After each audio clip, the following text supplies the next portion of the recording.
जय हिंद साथियों, मैं प्रिंस आपका स्वागत करता हूं रोजगार की राह पर। तो आप सभी कैसे हैं? उम्मीद है सब बहुत अच्छे होंगे और अपनी पढ़ाई को बहुत बेहतर ढंग से कर रहे होंगे। तो साथियों, हमारी जो पिछली क्लास हुई थी वो कौन सी थी? महत्वपूर्ण संशोधन हमारे चल रहे थे। तो अभी हमने लगभग 10 संशोधन के आसपास हम पहुंच गए थे। और बाकी का मैंने आपको बताया कि हम कंटिन्यू क्लास इसमें करेंगे, लगभग 3 से 4 क्लास इसमें हो जाएंगे। लेकिन वही चीज़ है कि जो इम्पोर्टेंट है मैं आप लोगों के सामने वही चीज़ मैं लेके आया हूँ। ऐसा नहीं है कुछ भी उठा के लिए लाने के लिए कम से कम 10-20 क्लास इसी में निकल जाएंगे, लेकिन उनका कोई ऑथेंटिक नहीं बनता है कि हाँ इन चीज़ों को आप पढ़ें। बाकी चीज़ आपकी मर्जी है, आप खुद से भी उन चीज़ों को देख सकते हैं। लेकिन सबसे महत्वपूर्ण जो हमारा exam point of view SSC GD को ध्यान में रखते हुए जो चीज़ ज़रूरी है वो मैं आपको लेके आ रहा हूँ। आई होप आपको सभी क्लास बहुत अच्छी लगे और आपके महत्वपूर्ण चीज़ें हैं आपके सभी चीज़ें याद भी हो गई होंगे। मैं हमेशा कहता हूँ कि अपने नोट्स जरूर बनाएं ताकि आपको रिवाइज करने में बहुत आसानी हो। भाई अगर आप नोट्स नहीं बनाते, आपको रिवीजन में कहीं ना कहीं बहुत परेशानी आती है, फिर से आप दोबारा से अपनी बुक उठाते हैं और फिर से पढ़ने लग जाते हैं, जो कि आपकी फिर तैयारी का कोई महत्व नहीं बनता। तो इसलिए हमेशा मैं कहता हूँ कि आप हमेशा अपने नोट्स बनाइए और उसमें हमेशा रिवीजन करिए। आप लोगों के लिए हमेशा कुछ उत्साहित करने के लिए, आपको हमेशा मोटिवेट करने के लिए हमारे टेक्निकल टीम के जो भाई हैं, तरुण भाई, हमेशा कुछ ना कुछ लिख के आते हैं। तो आज देखते हैं क्या लिखा उन्होंने। जहां कोशिशों का कद बड़ा होता है वहां नसीबों को भी झुकना पड़ता है। जहां कोशिशों का कद बड़ा होता है वहां नसीबों को भी झुकना पड़ता है। हम हमारी मेहनत में कहीं ना कहीं कुछ कमी रह जाती है, हम कहते हैं यार हमारा तो नसीब खराब था। फिर हम अपने तैयारी को आप ब्रेक कर देते हैं, फिर छोड़ देते हैं, फिर अपना किसी और की तरफ देखने लग जाती। तो उसी चीज के लिए कि भी आप कोशिश करते रहे, हमेशा प्रयास करते रहे, कहीं ना कहीं उसमें नसीबों और किस्मत को वहां पर आपके सामने झुकना पड़ता है। ऐसे ही एग्जाम्पल्स आपके सामने बहुत लोगों के होंगे, आपके आस पड़ोस के, आपके भाई, जो भी रिलेटिव्स हैं आपके, उनमें से ऐसे बहुत एग्जाम्पल्स होंगे भी हताश हो गए उन्होंने, लेकिन उन्होंने कभी करना नहीं छोड़ा। वो हमेशा प्रयासरत रहे और अपने जीवन में बहुत संघर्ष करके अपनी सफलता उन्होंने पाई। तो वही चीज है इस 2 लाइन के आपको समझाने के लिए। समझने के लिए आप 1 लाइन 2 लाइन से भी बहुत कुछ समझ सकते हैं, और ना समझने के लिए तो आप एक पूरा लेसन भी पढ़ा दे तब भी आपको समझाने की को कोई नहीं समझा सकता 2 लेसन से। चलिए हम शुरू करते हैं अपना जो हमारा टॉपिक था, संविधान संशोधन के। कितने संविधान संशोधन? आई थिंक हम लगभग 10 के आसपास पहुंच गए थे। 8 हमने कवर कर लिए थे, आज हम चलेंगे इंपॉर्टेंट से 10वां संविधान संशोधन।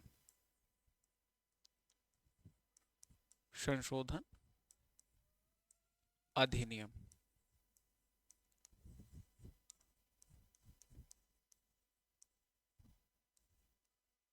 जी, 10वां संविधान संशोधन अधिनियम 1961 में हुआ है। सबसे पहले तो यही 1961 में। इसमें क्या होता है, जो हमारी यूटी है दादर नागरा हवेली, दादर नागर हवेली, इसको क्या हुआ, भारत संघ में मिलाया गया। भारत संघ में मिलाया गया। कब मिलाया गया? 10वां संविधान संशोधन 1961 में दादरा नागर हवेली को भारत संघ में मिलाया गया। तो आपको ये चीज पता होनी चाहिए। और फिर देखते हैं हम 11वां संविधान संशोधन अधिनियम में उसमें क्या हुआ था। यदि हम बात करें, कौन सा जी? 11वां संविधान संशोधन।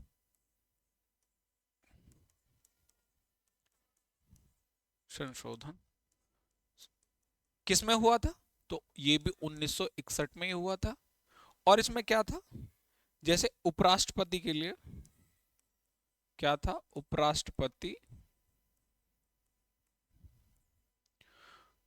जो निर्वाचन प्रणाली थी, भाई निर्वाचन प्रणाली क्या हुआ करती थी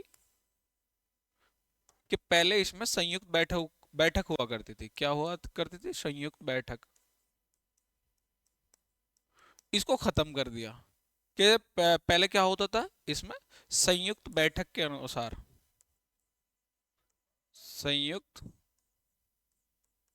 बैठक संयुक्त बैठक, आपने देखा होगा आर्टिकल 108 के तहत जब कहीं भी लोकसभा और राज्यसभा में मतभेद हो जाता है उसके लिए संयुक्त बैठक बुलाई जाती है। इसी तरह से संयुक्त बैठक जब होती थी उसके द्वारा ही उपराष्ट्रपति का चुनाव होता था। लेकिन इसको समाप्त किया गया। फिर इसमें क्या गया कि संसद के दोनों सदनों के जो कैंडिडेट होंगे, जो सदस्य होंगे, वो इसके इसमें मतदान करेंगे। तो आप लोग समझ गए पहले क्या हुआ था कि संयुक्त बैठक, इसको समाप्त करा गया। फिर दोनों ही सदस्यों के, लोकसभा और राज्यसभा के बैठक के द्वारा निर्वाचन, इसको समाप्त कर फिर क्या हुआ कि लोकसभा और राज्यसभा के, जो लोकसभा है और राज्यसभा के दोनों सदस्य, मतलब दोनों के सदस्य, चाहे वो नॉमिनेटेड हो, जैसे 12 सदस्य राज्यसभा में होते हैं वो नॉमिनेटेड होते हैं, वो भी उसमें भाग लेते, लेकिन वो जब राष्ट्रपति का निर्वाचन होता तब नहीं लेते। आपको ये चीज भी पता होनी चाहिए। अब आते हैं हम 12वां संविधान संशोधन 1962 में। इसमें क्या हुआ था जी? 12वां संविधान संशोधन 1962।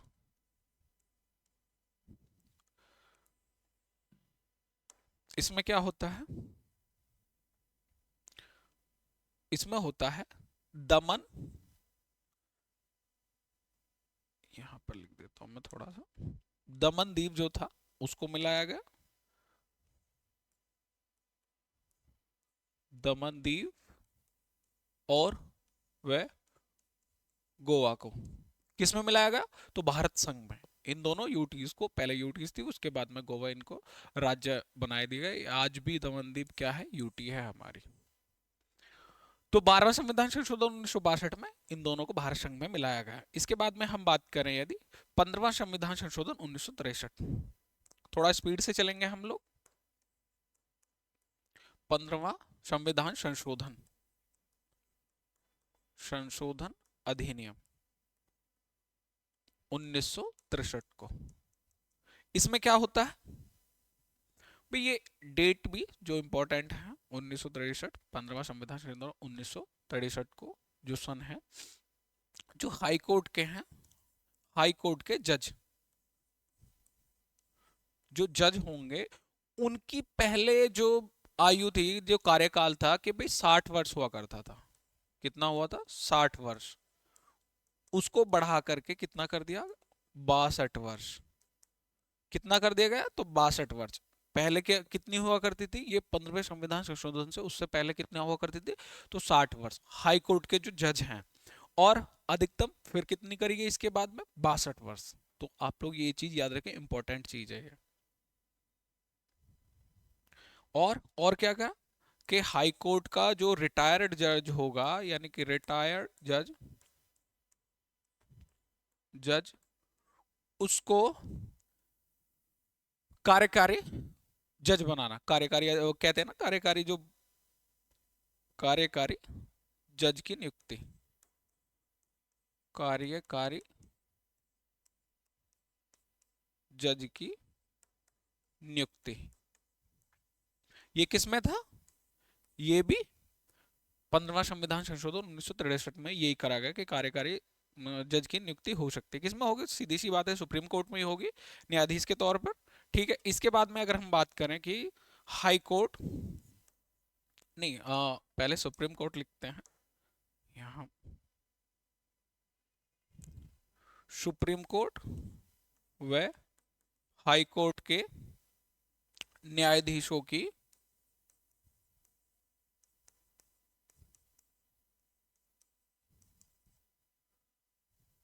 उम्र में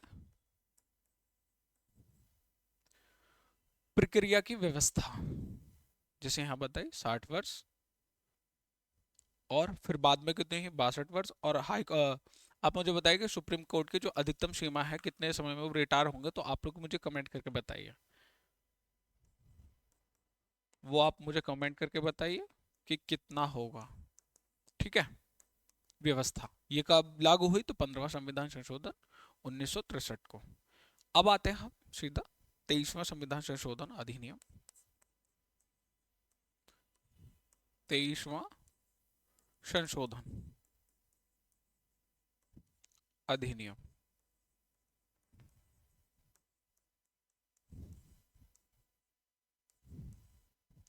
अधिनियम 1971, 1971। इसमें क्या हुआ, सॉरी, ये 70 नहीं होगा, यहाँ पे कितना होगा 1963, वो थोड़ा सा आगे पहुंच गया। हाँ, ये भी कितना होगा 1963 में। 15वां भी कब हुआ, तो वो भी 1963 में। ये भी कब हुआ 1963 में। 23वां संविधान संशोधन अधिनियम 1963। ये सबसे पहले इसमें क्या क्या हुआ कि जो एससी और एसटी, एससी शेड्यूल कास्ट, आप लोग ये तो कंफ्यूज नहीं होते कभी कभी मैं सुप्रीम कोर्ट, जैसे यहाँ पे मैंने लिख दिया इसको सुप्रीम कोर्ट, मैं वैसे बोलता हूँ इसकी फुल फॉर्म कि सुप्रीम कोर्ट, कभी कभी आप लोग इसको समझते होंगे कि सुप्रीम कोर्ट। अब यहाँ मैंने बोला एससी, एससी का मतलब है शेड्यूल कास्ट, जो अनुसूचित जाति, और एसटी, कभी भी आप देखिएगा जो एससी और एसटी के साथ में लिखा आएगा वो आएगा उसके लिए शेड्यूल कास्ट, और वह एसटी शेड्यूल ट्राइब। और यहाँ पर एससी व एचसी हमेशा आएगा सुप्रीम कोर्ट और हाई कोर्ट। ये भी आप लोग याद रख सकते हैं कि हाँ भी, जहाँ पर ये दो वर्ड हो ये जनजातियों के लिए यूज हो रहा है, और जहाँ पे ये दोनों वर्ड हो वहां पर सुप्रीम कोर्ट और हाई कोर्ट के लिए यूज हो रहे हैं। और आंग्ला भारतीय, एंग्लो इंडियन जिन्हें हम बोलते हैं, आंग्ला भारतीय, जो लोकसभा और विधानसभा, विधानसभा में जो प्रतिनिधित्व होगा, प्रतिनिधित्व का आरक्षण की जो बात करेगी,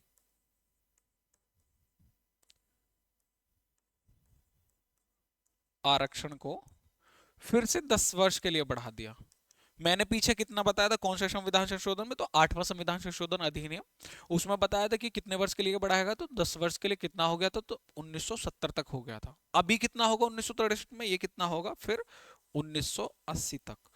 आगे हम देखेंगे और भी फिर आगे बढ़ाया गया, फिर 1990 तक हुआ कौन से संविधान संशोधन के द्वारा, तो ये चीज भी हम आगे डिस्कस करेंगे, ठीक है।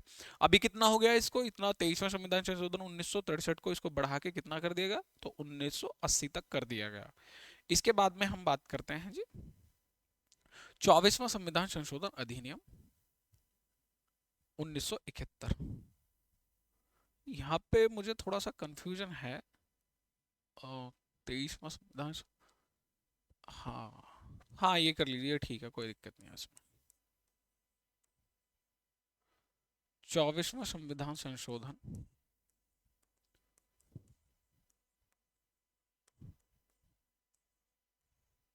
एक मिनट मैं चेक करा लेता हूँ, थोड़ा सा मुझे इस पे कंफ्यूजन है कि यहाँ पे मैं जो लिख रहा हूँ इसको, ये 23वां संविधान संशोधन बहुत ज्यादा मतलब कि ये हो रहा है। एक बार चेक करना इसको जरा, एक सेकंड थोड़ा सा, एक सेकंड दीजिएगा मुझे, सिर्फ एक सेकंड, मैं थोड़ा चेक कर लेता हूँ, मुझे कहीं ना कहीं कुछ गड़बड़ लग रही है अभी, तो मैं इसको एक बार चेक कर लेता हूँ, इसको एक सेकंड रुकिए।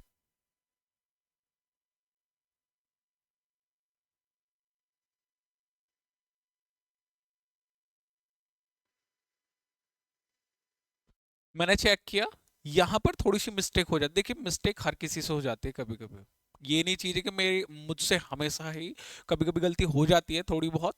हाँ, ये क्या होगा यहाँ पे, यहाँ पर होगा 1969, 1969 होगा। 23वां संविधान संशोधन कब हुआ था, 1969 को।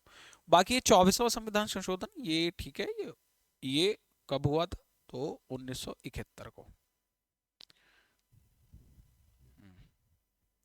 ये आप लोग यहाँ लिख लेंगे, उसे पीछे करेक्शन कर लेना 1971 को।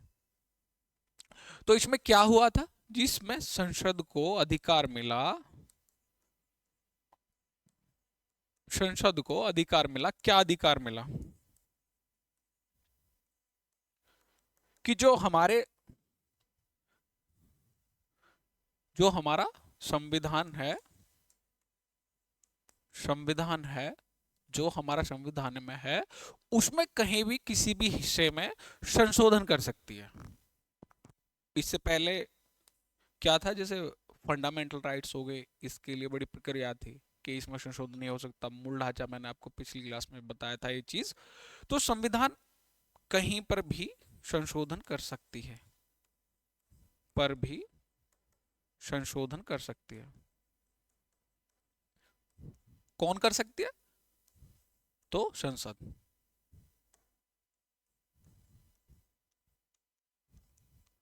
ये अधिकार कब मिला? तो 24वां संविधान संशोधन 1971 को। ये आप लोग याद रखेंगे। और अब आते हैं हम 31वां संविधान संशोधन। 31वां संशोधन, इसमें क्या होता है?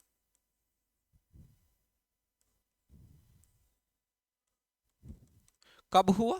तो 1972 को, 1972। इसमें क्या होता है? इसमें हमारी जो संसद की, यानी कि अब अगर हम बात करें लोकसभा, लोकसभा की सीटें कितनी हुआ करती थी? सबसे पहले 500 हुआ करती थी, फिर कितनी हुई? 525।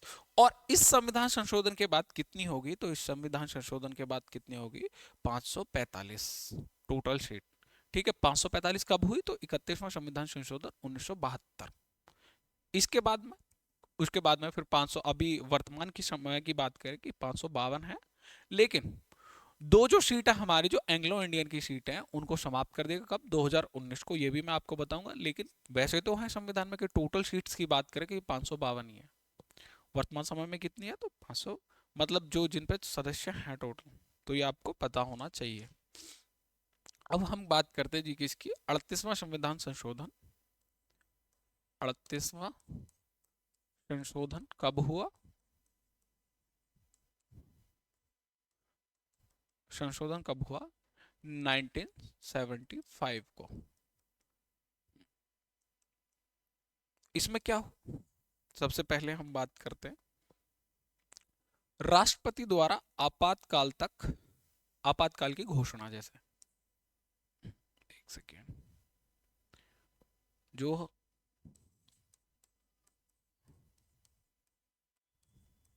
राष्ट्रपति द्वारा आपातकाल की घोषणा,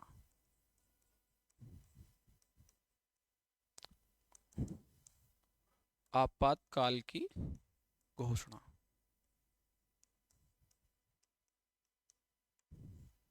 ठीक है। गैर, क्या क्या बोलेंगे इसको? गैर न्याय, गैरवाद या न्यायवाद बोल दीजिए, गैरवाद या, इसको घोषित कराएगा। गैरवाद क्या होता है?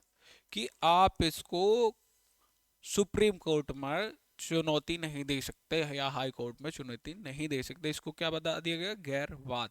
कोई वाद होता है, जैसे एक फैसला आया था, मैंने आपको बताया था कि एक आया था केशवानंद भारती, जो केस था 24 अप्रैल 1973 को, उसको फैसला आया कि आप इसके मूल ढांचे को नहीं बदल सकते।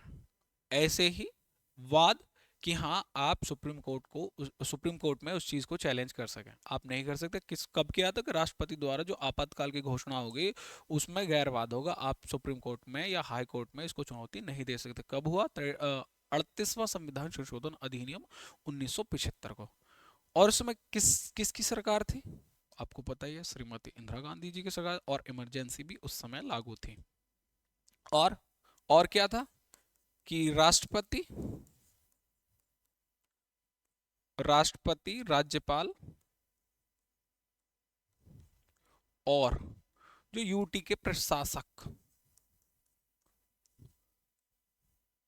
यूटी यूनियन टेरिटरी, इसके क्या होते हैं? प्रशासक होते हैं, जिन्हें हम उपराज्यपाल भी कहते हैं, कि डायरेक्टली केंद्र सरकार के अंडर आती हैं। और जिनमें विधानसभाएं, जैसे दिल्ली, पुदुचेरी और जम्मू कश्मीर, उसमें क्या है? तो विधानसभा है, उसमें सीएम होते हैं और राज्यपाल होते हैं। तो ये आपको चीजें पता होनी चाहिए। इसमें भी क्या कर दिया? अध्यादेश जो जारी होगा, अध्यादेश जो जारी होगा, अध्यादेश जारी होगा, इसको भी क्या कर दिया? गैरवाद। कि यहां पर जो ये राज्यपाल देंगे, या फिर इसको क्या कर दिया? गैरवाद योग्य।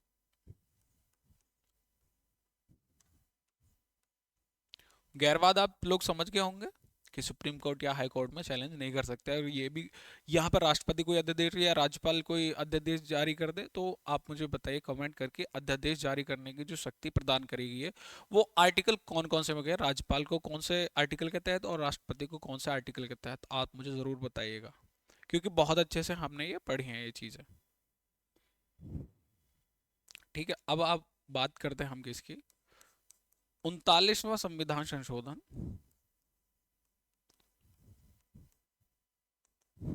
39वां संविधान संशोधन अधिनियम, संशोधन अधिनियम 1975 को।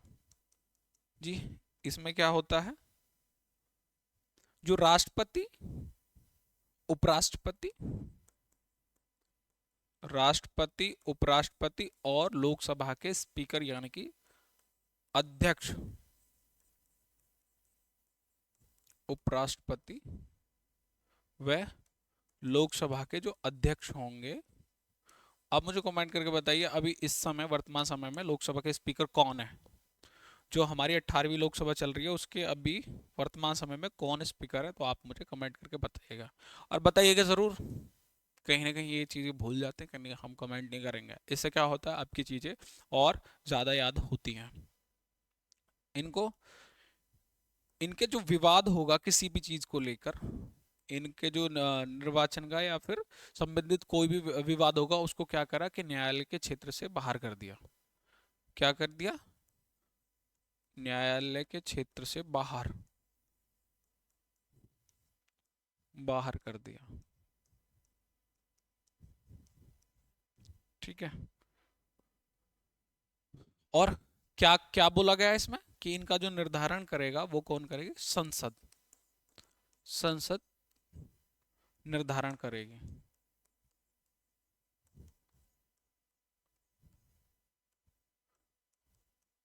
जी, वाद कैसे होगा, मान लीजिए प्रेसिडेंट का कोई निर्वाचन हो रहा है, उसमें किसी तरह का कोई मतभेद हो जाता है, किसी तरह से कोई प्रॉब्लम आ जाती है, तो वो सुप्रीम कोर्ट में या हाई कोर्ट में नहीं जाएगा। पहले तो इसमें कौन देखता है, तो सुप्रीम कोर्ट ही देखेगा। तो सुप्रीम कोर्ट को इसको खत्म कर दिया कि न्यायालय के जो दायरा है उसका जो क्षेत्राधिकार है उससे बाहर कर दिया, और किस, क्या बताया कि संसद निर्धारण यानी कि संसद तय करेगी कि क्या वाद है और क्या इसका निपटारा करना है जैसे भी। तो ये कौन देखेगी, तो संसद। लेकिन आगे चल के इसको भी समाप्त करा जाता, कब करा जाता, 44वां संविधान संशोधन 1978 को इसको समाप्त कर दिया जाता। उस समय सरकार भी बदली थी, राष्ट्रीय मोर्चा सरकार। कौन बताए उस समय पीएम, तो वो भी बताएंगे हम लोग। और और क्या हाँ, और क्या क्या था इसमें, और क्या क्या हुआ था, जैसे यदि हम बात करें कि जैसे 9वीं अनुसूची में कुछ केंद्रीय चीजें जोड़ी थी, जैसे 9वीं अनुसूची, 9वीं अनुसूची में कुछ केंद्रीय अधिनियम जोड़े जी,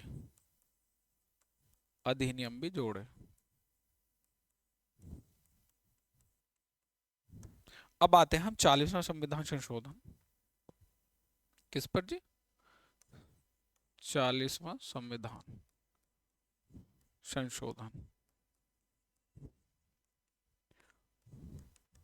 इसमें क्या था, जैसे समुद्री जल, अच्छा,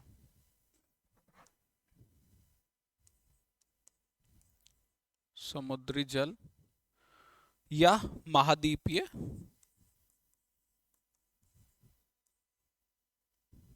महाद्वीपीय, और क्या था, महाद्वीपीय आर्थिक, कोई भी आर्थिक मामला, या विशिष्ट,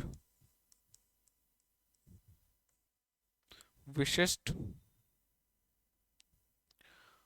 भारत जौन समय, क्या होगा, भारत जौन समय, इसका निर्धारण, समय समय पर निर्धारण, समय समय पर निर्धारण।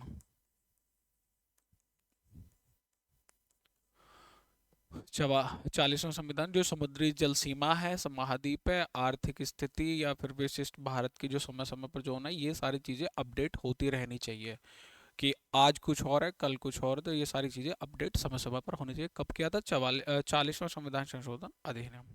अब आते हैं हम किस में जी? 41वां संविधान संशोधन अधिनियम। 41वां संशोधन